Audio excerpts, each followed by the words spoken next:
Aside from the power of the people, I also find hope in the power of scientists, because there are many technologies that are now removing these things from water. And those technologies just remove the PFAS from water, but they kind of make them someone else's problem, either by like leaving them in a filter that would then have to go to a landfill, or by dumping them back into a system, depending on the technology. But there are scientists and laboratories all over the world now who are actually breaking apart the PFAS. This is the problem with PFAS. Remember, I mentioned persistence at the beginning. That's because of the carbon-fluorine bond. It's like this formidable bond.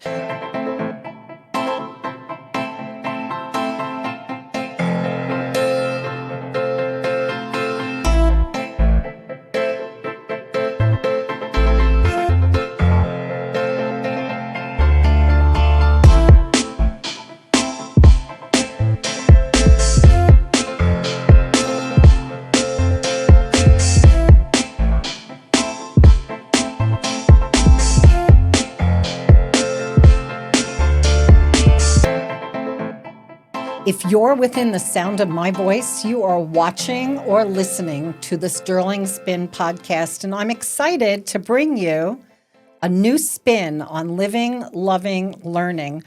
You never know who's going to be in this studio, so thank you for tuning in, because today on the Sterling Spin, I have a journalist and an author, someone who's going to bring you information that'll be valuable for you and your family.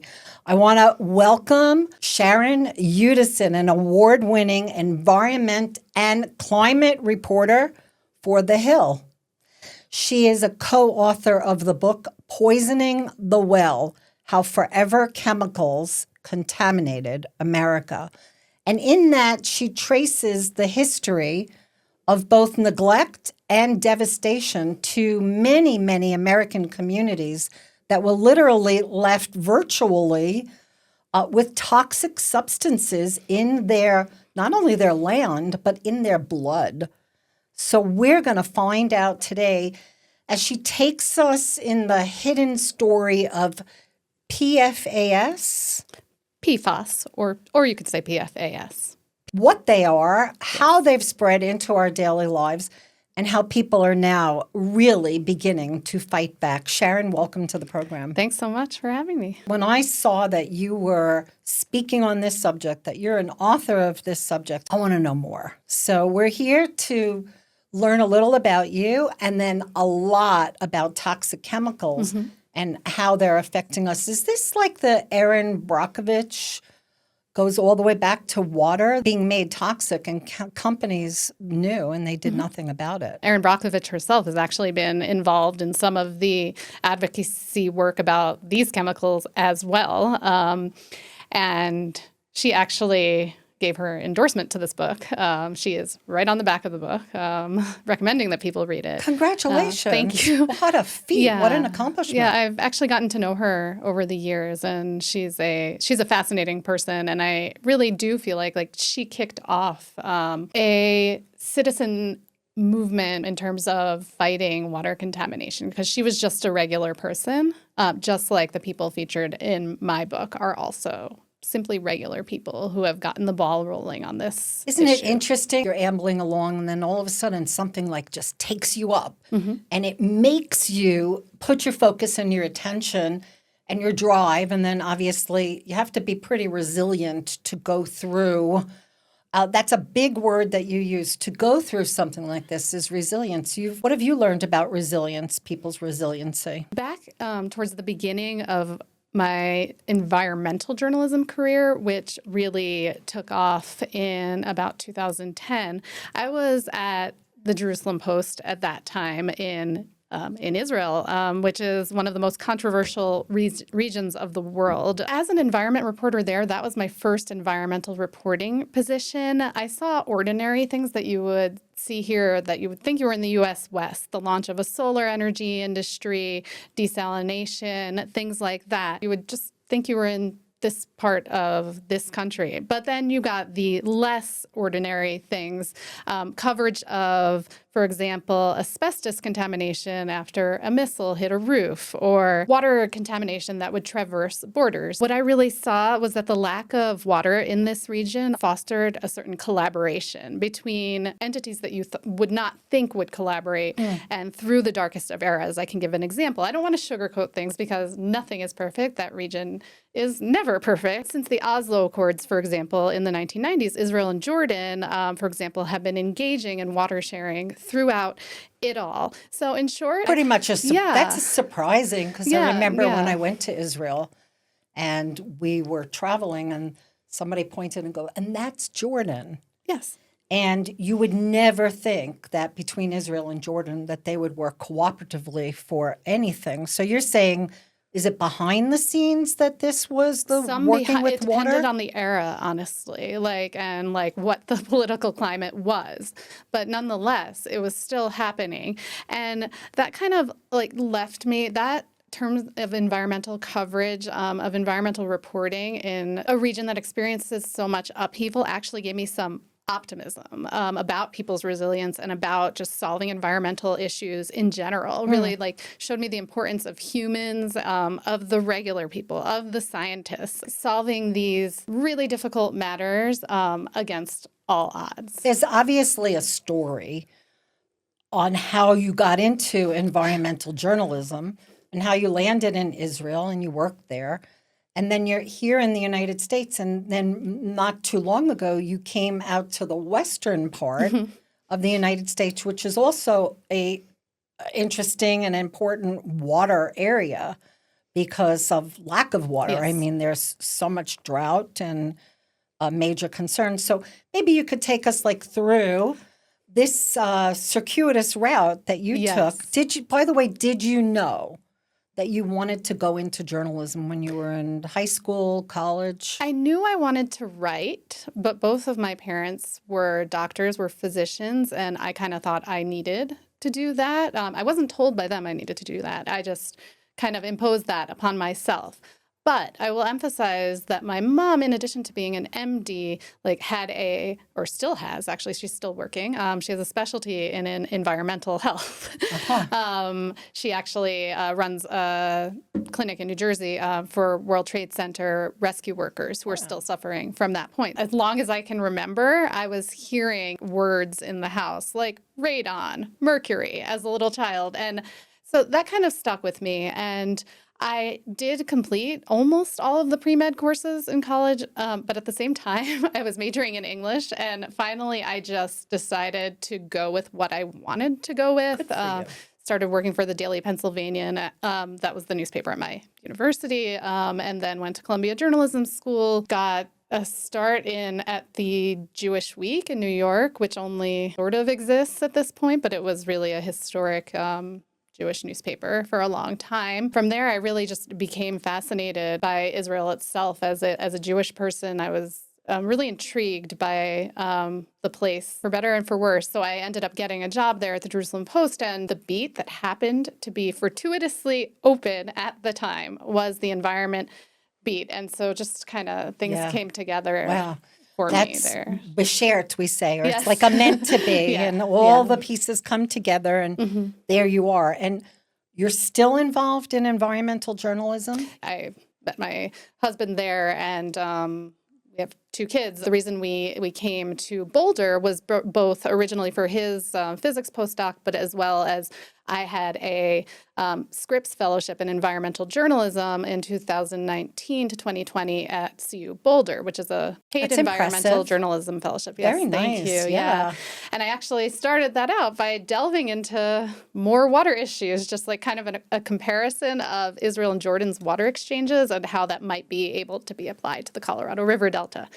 And it was at that point that I learned about PFAS from one of my colleagues. PFAS. This sounds important. And so you learned about PFAS in the 2020? That was the first time I actually heard of them. One of my colleagues, another fellow, was talking about them, and it just kind of sat in my brain, and I kept doing just research on the side about it, stories on a local level. I think I did a couple freelance pieces about PFAS in Colorado around that time. Now's the time for us to Define uncover this, define it, What is it? Where is it? How long has it been Oh, around? wow. Everything that you know, please. Just Yes, give it to us. We're sure. ready. PFAS are per and polyfluoral alkyl substances. I know that tells you a lot, but they're organofluorines, which means that they have carbon and fluorine bonded to each other. There are about 15,000 of these compounds. They're all man-made. I'd say about 15,000 because scientists really change their estimates all the time. It keeps going up and up and up. If you asked about 2 years ago, they'd say 7,000, 9,000. They just keep creating new ones for Where new are they? purposes. Who is creating these where? Industry, basically, but also the military has as well. I can get back into the history now. But first, just on the surface, I would say that everyone listening to this or watching this or sitting in the room here with me probably has something with PFAS on their person right now. That's because they're so ubiquitous. Not everything. Things that are waterproof, things that are stain resistant, so many different things you wouldn't think of. They're in semiconductors, they're in heart valves, they're in all kinds of critical things. They've been really useful over time. In terms of contamination, they've been in certain types of firefighting foam, the ones used to combat jet fuel-based fires, hence the military application.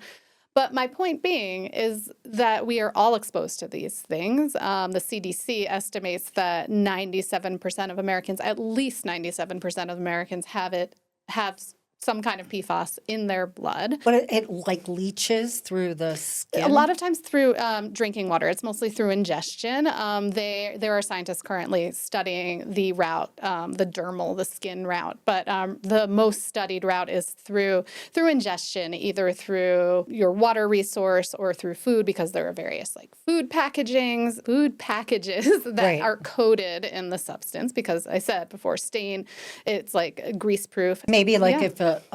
if apples, for example, are treated with wax instead of some bacteria going through, maybe they coat the outside. I'm making up I'm making up a but I'm more story. thinking about like a pizza box that would be grease proof. Okay. So might be coated in that. If you go just to get takeout somewhere, the boxes on the inside might be coated in this stuff. I was looking through here right now as to look at the date by which Colorado, since we are in Colorado, will be forbidding these things in food packaging, which I see right here.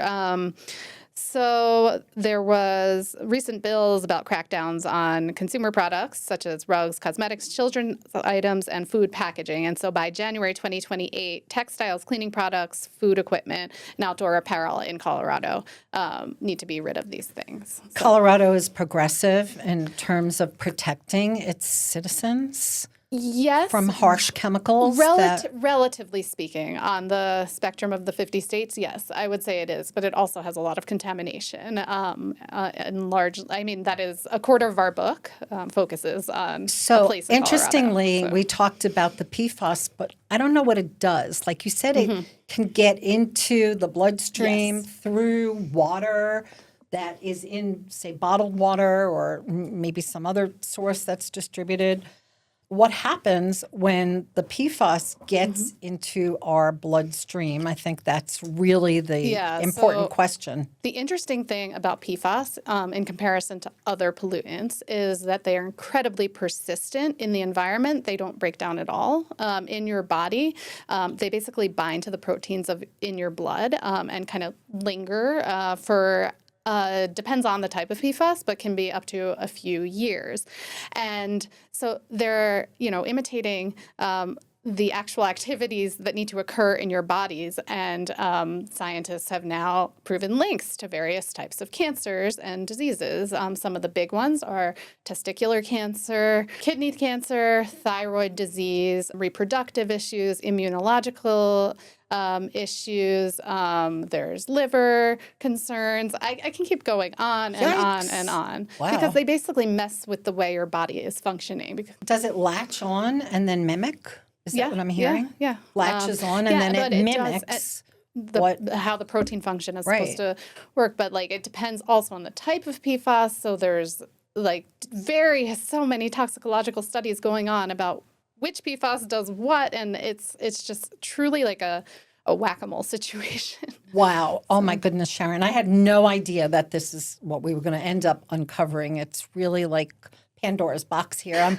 I don't know what else is inside, but we'll find out. Let's just take a moment to say thank you for watching the Sterling Spin, for joining me today. My guest, again, brings us valuable information, and that's what happens here on the Sterling Spin. So subscribe and then hit the bell for notification, and that will let you know that we've dropped a new show, which is every Sunday. We have a new show for you, and we're grateful that you're here to join us. And I want to say thank you. Please, I'm going to take a moment to thank our sponsors and let you know that we welcome sponsors to the show. I'm thrilled to welcome a new sponsor to the Sterling Spin, Human Design Readings, Consulting, and Education with Peter Berv. Human design is a powerful tool. It blends ancient wisdom, modern science to give you a blueprint for how you're wired to live, wired to love, and how to thrive. Whether you're seeking clarity in your work, relationships, or personal growth, Peter offers readings locally, nationally, and internationally, and courses that help you unlock your unique design. Discover your blueprint, live your design. Learn more at peterberv.com. And we are back, and with me in the studio is the author of the book, Poisoning the Well, How Forever Chemicals Contaminated America. Sharon, you are an award-winning environmental and climate reporter, and you've been following this path for a long time.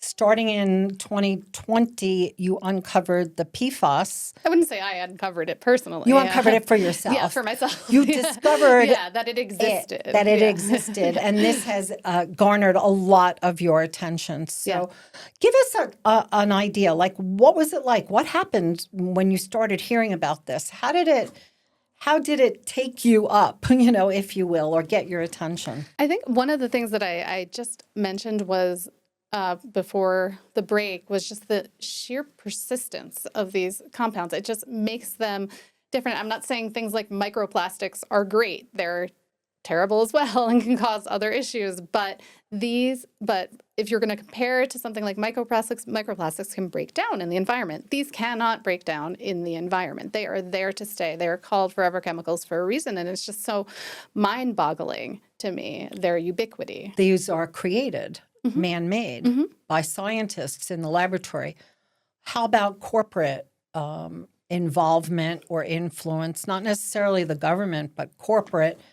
And I know that various different corporations have known that what they're doing is harmful, but nonetheless, we're doing it anyway.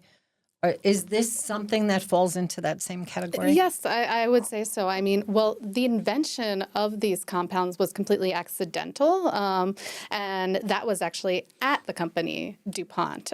There was a postdoc there in 1938 in New Jersey who was trying to create replacements for hazardous refrigerants. And long story short, he accidentally created PFAS. And that first PFAS that was created was PTFE, which is polytetrafluoroethylene, which would be known by people everywhere now as Teflon. And that was then marketed or trademarked by DuPont in, I believe, 1944. And so Teflon is a DuPont created product that they have copyrighted or they have used. So when I say, you have Teflon pans in your house, these aren't good for you. I say that to my daughter, especially the ones that are scratched and they're chipped. I'm like, we've got to change those. She's like, yeah, don't worry about it.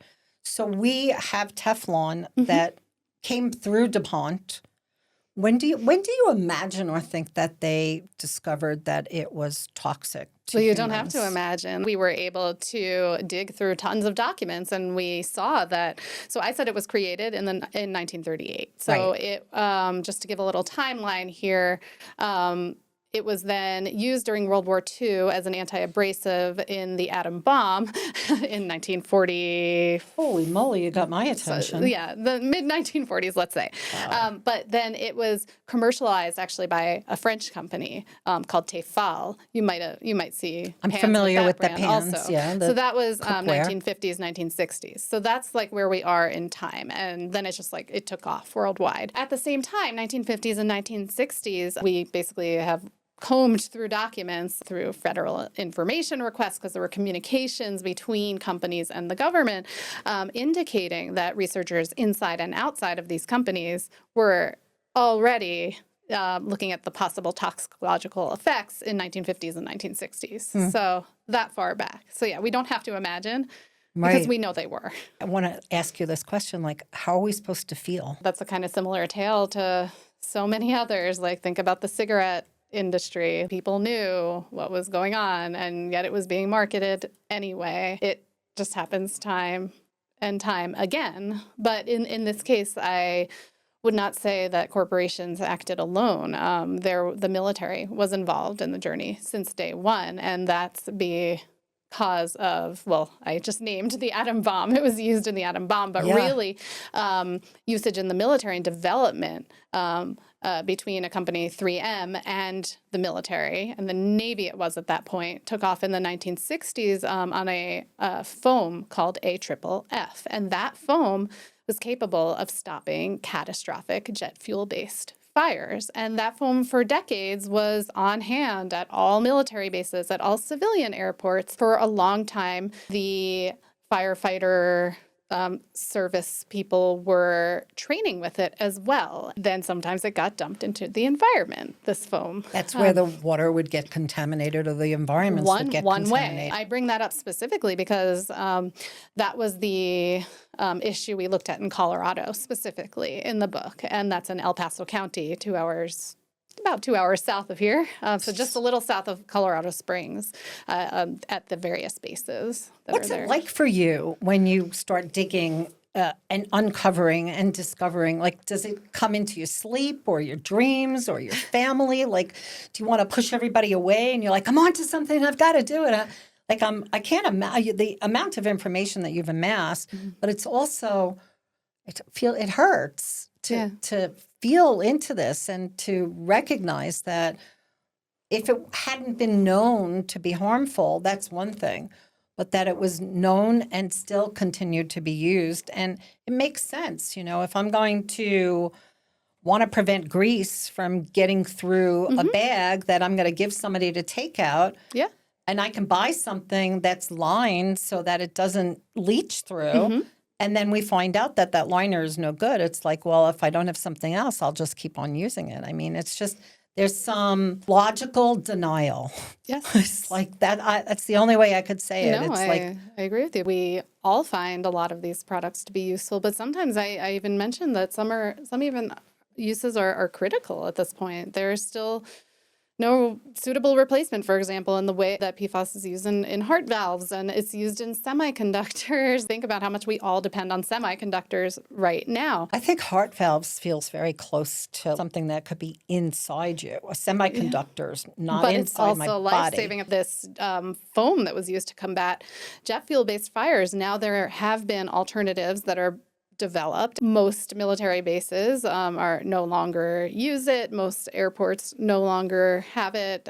But for a long time, that was the solution to combat potentially catastrophic fires. So it's a trade-off. It's a trade-off. So in your book, not only did you research what was happening, how the PFAS were being used, but people. Yes. You have people stories. Maybe you could share, because this really goes back to the resilience of how people have been resilient. And I think I want to make sure that we cap off today with some do's and don'ts. Yeah. So we'll do like a people story, but use this, don't use that. And with your mom being an environmentally concerned doctor, maybe she's made some recommendations or someone has made recommendations, or if you've discovered things that you can do that can help to either leach it out of the body, get ourselves cleaned, take chlorophyll or spirulina. I don't know. I'm just saying, like, what can we do? There are many things you can do. The first thing is just make wise consumer choices, because if you don't purchase things with these compounds knowingly in them, then you're not putting them out there in the environment and you're not putting them in your body. So just being an educated consumer and trying to look for red flags. Like if something is labeled as waterproof, that doesn't necessarily mean it has PFAS, but it means that maybe you should look at what is making it waterproof. And if a company doesn't want to disclose what's in their product, then I can find a product from another company that does want to disclose. And more, especially in this region, there has been consumer demand for such disclosure, because a lot of these compounds have been in outdoor gear or in ski wax and stuff. And people are demanding that the companies disclose or get rid of them. I'm recollecting that last year I was at REI and I saw something and it said, I think it said no different. Yeah. It no may have PFAS said PFAS. And I was like, God, I don't even know what that is, but I'm glad they don't have it. So I think becoming educated is also really important. And your book is chock full of information. Are there other, that's one thing. Let's get the book out there, get the website so that we can make sure that people know where to go, that they can get to you if they want to be able to get to you. So we want to make sure we have all of that information. We'll put it up on the screen so people can see where to go to get in touch with Sharon and to learn more. The book itself, does it have its own website? You can buy it anywhere you get books. Poisoning the Well, and then the subtitle is How Forever Chemicals Contaminated America. And it's also in most libraries in this region, I've checked. I will actually be giving a seminar, a talk about this book at the Longmont Public Library on Thursday, November 20th at 6 p.m. That's wonderful. And I heard you've put together a really great presentation. Thank you. I heard you got some feedback and accolades about how good it is. Yes, a librarian in Portsmouth, New Hampshire said that it was the best PowerPoint she has ever seen. Wow, what an acknowledgement. So a story, someone, something, that's touched you, that can touch us and give us some inroad insight. There's so many characters in this book who I really could say this about, but let's focus on Brenda Hampton, who she is the beginning of the book. She's the end of the book. She is a regular American who in 2015 was just undergoing a routine checkup as part of her managerial transfer for McDonald's from Boston to Tennessee. And suddenly her doctor identified that she was in renal failure, in kidney failure, and determined that she had been exposed to something toxic. And she decided, instead of working for McDonald's anymore, she was going to go home to Cortland, Alabama, and be with her family and handle the illnesses. She lives in this very small town in northern Alabama called Cortland, where she has spent most of her life, aside from the years she was in Boston. And it's just downstream from where numerous industrial facilities had been dumping PFAS into the Tennessee River, and it had been going directly to her tap. But it took Brenda to really discover the gravity of the situation. She couldn't sit still. She was very observant, and she noticed that within 2 streets alone, there were 14 cases of kidney failure and 54 cases of cancer. And just Alabama is just a place that doesn't have much environmental regulation. And so she took it upon herself to recruit the scientists, recruit the other activists to just come to the region and really battle this problem. And they actually were able to secure a settlement for her area. And they now have a reverse osmosis plant that removes PFAS from the water that's going into their taps. Wow. So, one of the journalists that I had in my studio years ago was Walter Cronkite. Wow. Right around 2000. And we were talking, and he said to me, he's like, Liz, the world is changing really quickly. You used to be able to go to ABC, CBS, or NBC, and you would be with your journalist and your reporter who would be there, and we would be investigating, and we would report what we found. He goes, now you have hundreds, thousands of resources. Not only that, but you're getting them in sound bites. Yes. And so it's incumbent upon you to do your research. You as an individual. Yeah. If something's amiss or it doesn't feel right, like I will leave this studio more conscious today about what I'm wearing, what is waterproof, because I remember I just bought waterproof for my Uggs, and the guy said to me, be sure you do that outside.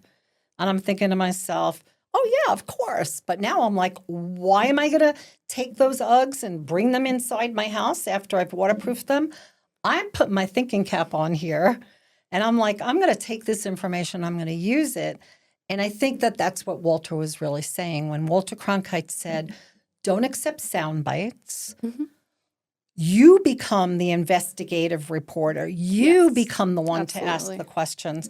And the last thing they said, and that's why I'm bringing it up because of Brenda, your voice matters. Every voice matters, and you can make your voice be heard. And that's what you really illustrate in your book. And that's one of the most important things to me is for people to leave with that hope when they're reading this really tragic interwoven tales, is that people like Brenda, regular people, have been the ones to take action to move the needle. It hasn't necessarily been the governments. They've sometimes made the government move, but if it wasn't for them, things like this wouldn't happen. But that is also a sign that we all have that kind of capacity. And look what's going to be happening here in 2028 in Colorado. So no more PFAS is going to be around. In numerous consumer products, not every single one, but in numerous ones. In most that we use. Since we're ready to wrap up, I want to just give you an opportunity. Is there anything that you feel you really want to say to the audience that you didn't have a chance to say that you think is important and you want to leave them with this piece of information? Aside from the power of the people, I also find hope in the power of scientists, because there are many technologies that are now removing these things from water. And those technologies just remove the PFAS from water, but they kind of make them someone else's problem, either by like leaving them in a filter that would then have to go to a landfill, or by dumping them back into a system, depending on the technology. But there are scientists and laboratories all over the world now who are actually breaking apart the PFAS. This is the problem with PFAS. Remember, I mentioned persistence at the beginning. That's because of the carbon-fluorine bond. It's like this formidable bond. But there are scientists like all over the world who are now capable of breaking apart that bond through various different techniques that we need not get into today. But some of those technologies are either at pilot commercial scale, or even some are basically market ready. So there is a way to clean these up. So that's not necessarily forever. It could be. You also have to stop using them, though. Right. You have to stop putting them into the environment. It's but both. yes, the but if they technology can break is there. it apart, yes, the then, science is there. Yes. It's just a matter of willpower, of money, and of consumers just making the decision to stop using these things. We will watch and see what happens. And thank you so much for your inquisitiveness and your, investigative reporting and bringing this information to us. Thank you so much, Sharon. I really appreciate it. And that is Poisoning the Well, How Forever Chemicals Contaminated America. So grateful that you're with us. Longmont Library on November 20th at 6 p.m. For the best PowerPoint you've ever seen. And it's a very engaging one, I understand, as you have been. Thanks again. Thank you. Until the next time you are within the sound of my voice, I want to thank you so much for being here. I want to ask you, please subscribe. We really value our subscribers and encourage you to hit the bell so you're notified. And your presence really matters. Without you, we couldn't do this. I'm Liz Sterling. Be well, be blessed, keep spinning toward tomorrow today. Bye.